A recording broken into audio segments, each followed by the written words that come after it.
Mengapa Ayu Ting Ting sindir kemunculan sang suami Angie di sejumlah media? Saya udah gak mau muncul. Kirain takut sama media. Kondisi fisik Aki J tidak memungkinkan, pemeriksaan batal dilakukan. Lantas, seperti apa sesungguhnya kondisi kesehatan Aki J kini? Dan seperti apa pula liburan seru ala Giring Niji bersama keluarga tercintanya?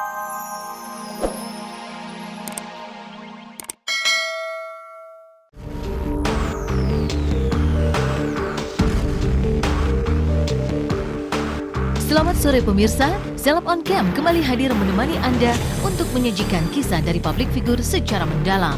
Ayu Rosmalina atau yang akrab disapa Ayu Ting Ting memang sedang ramai diperbincangkan. Bukan karena prestasi terbarunya, tetapi karena kabar hancurnya rumah tangga Ayu yang semakin santer beredar dan berhembus kencang. Dan sehari berselang setelah keberangkatan Abdul Rojak dan Umi Kalsum orang tua Ayu Ting Ting ke Tanah Suci Mekah untuk menjalankan rukun Islam kelima, kediaman Ayu di Bilangan Depok, Jawa Barat rupanya tak sepi. Lantunan ayat-ayat suci akan terus bergema di kediaman pedangdut satu ini, mulai dari kemarin malam hingga nanti jelang kedatangan kedua orang tua Ayu Ting Ting.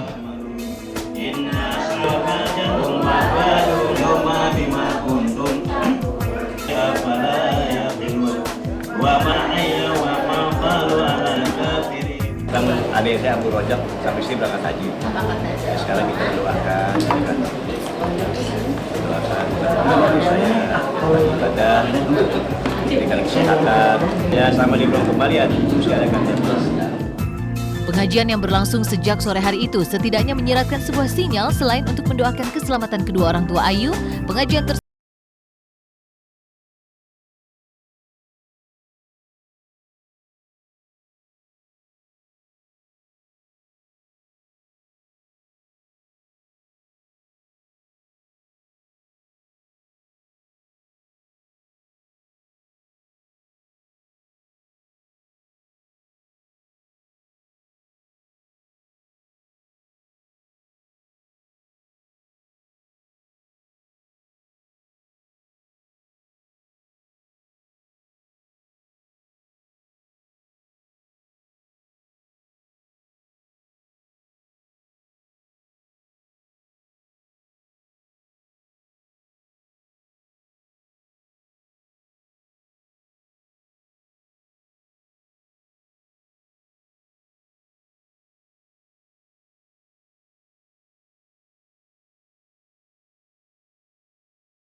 Lagi mikirin kandungan saya gitu, saya nggak mau mikirin yang lain gitu. Menurut saya yang nggak penting di pikiran saya nggak perlu saya pikirin gitu. Jadi yang penting sekarang anak saya sehat, sayanya pun sehat, dan orang-orang yang sayang tulus sama saya sehat, itu aja.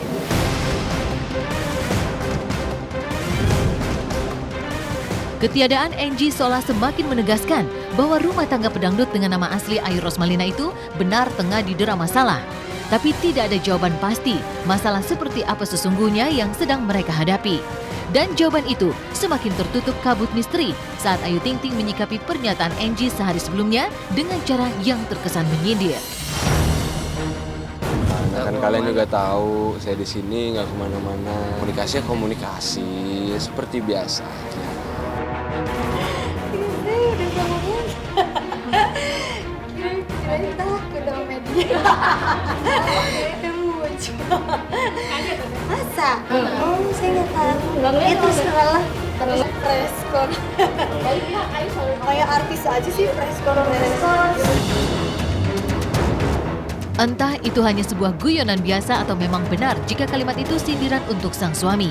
Yang jelas Ayu Ting Ting sudah tak mau ambil pusing dengan segala pertanyaan dan tuduhan miring atas rumah tangganya dengan Angie. Bahkan bagi Ayu, kehamilan dan kesehatan si jabang bayi adalah segala-galanya. Kalau yang berita-berita kemarin itu sempat pikiran, sempat apalah apa, ya pastilah siapa sih yang nggak kepikiran kalau kita diberitain yang aneh-aneh lah gitu ya.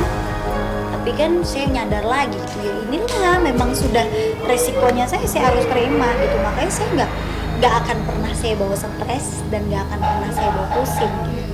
Saya jalanin aja apa adanya gitu, apa adanya aja kehidupan saya seperti biasa gitu. Saya juga ngerti banget gitu, dan saya juga nyadar gitu kalau saya ini kan public figure gitu, pasti semua orang pengen tahu yang namanya berita tentang saya, pengen tahu yang namanya keseharian saya ini seperti apa sih, rumah tangga saya ini seperti apa gitu, apalagi dengar berita-berita yang udah banyak banget di luar gitu kan.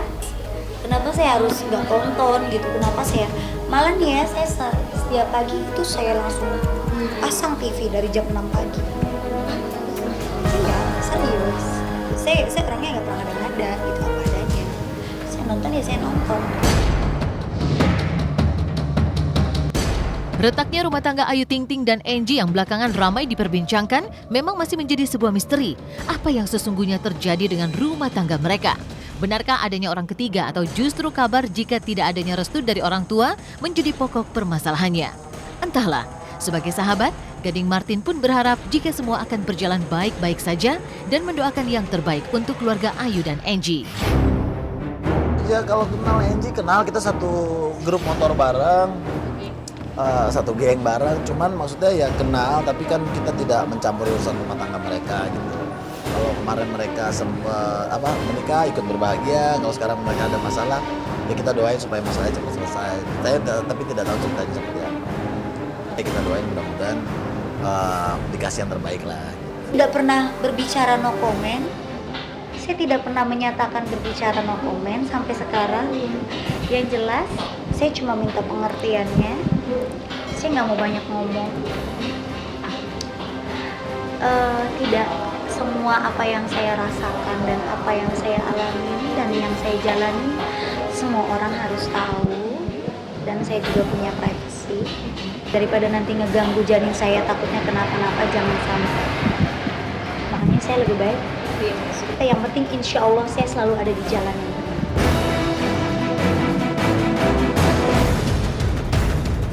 Rencana penyidik Polda Metro Jaya untuk memeriksa Aki J putra bungsu Ahmad Dhani terkait kasus yang dilakukannya Kamis kemarin rupanya harus batal dilakukan. Hal itu disebabkan lantaran kondisi fisik Aki J yang tidak memungkinkan untuk menjalani proses penyidikan. Hal tersebut dirasa wajar ketika Aki J baru sehari berada di rumah setelah diperbolehkan meninggalkan rumah sakit pada hari Rabu lalu. Bahkan hingga Kamis kemarin, Aki J masih belum bisa melakukan banyak aktivitas. Maka inilah yang terlihat di kamar Aki J, tempat ia dirawat di kediamannya di Bilangan Pondok Indah, Jakarta Selatan. Dul di kamarnya Al. Ini ada kamar Al yang paling cocok buat kondisi Dul untuk recovery, tapi nggak boleh sama Komnas Anak dan tidak boleh oleh KPAI. Kemarin Dul dikunjungi oleh Ketua KPAI Ihsan Muhammad dan tadi pagi dikunjungi oleh Kak Seto sebagai Ketua Komnas Anak. Pokoknya mereka berdua memarahi saya, intinya bahwa Dul belum sehat secara fisik 100% sehingga belum boleh dilakukan.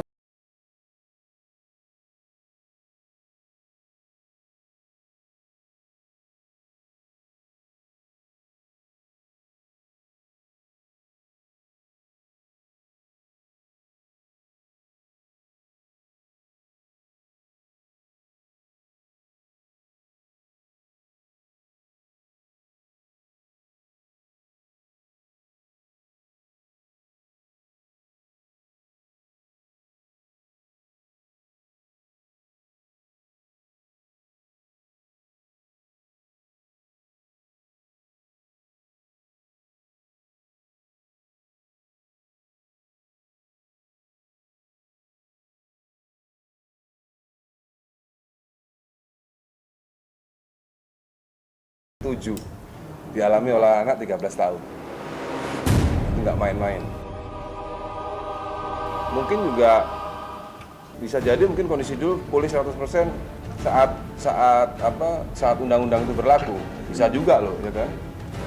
Karena memang estimasi dokter itu 6 bulan. Tapi dari kepolisian Oktober, November, Desember, Januari, Februari, Maret, April. April lah kira-kira. berarti memang Saat berlakunya undang-undang itu.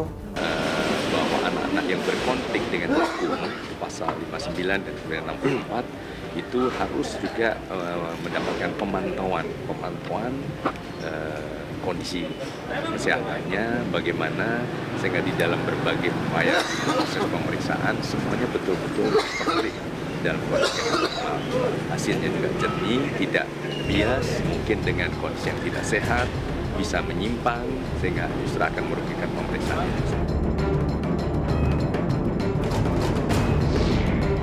Selain Ahmad Dhani, Pipik Dian Irawati juga tengah dirundung sejumlah masalah. Adalah pemugaran makam almarhum suaminya yang belakangan menjadi perdebatan.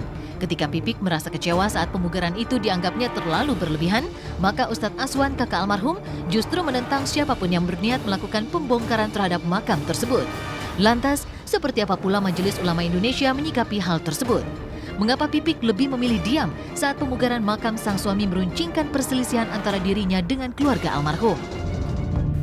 Ada yang setuju makamnya Uji ini dibangun, ada yang tidak setuju, kan begitu.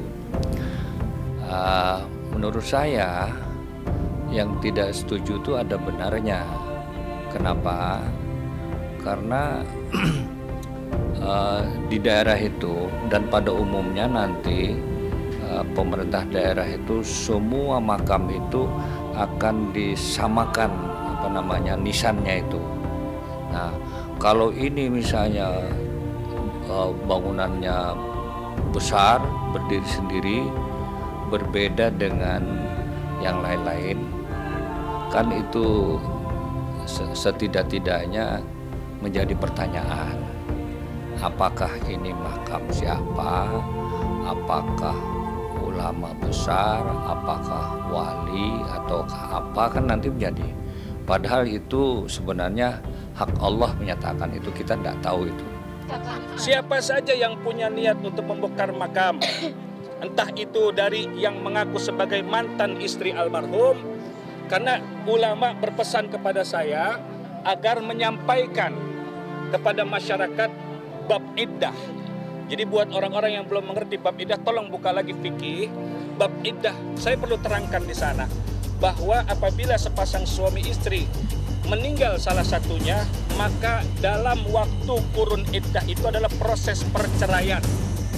Setelah lewat iddah, maka orang tersebut boleh menikah dengan siapapun dan dia telah terputus haknya. Mantan istri.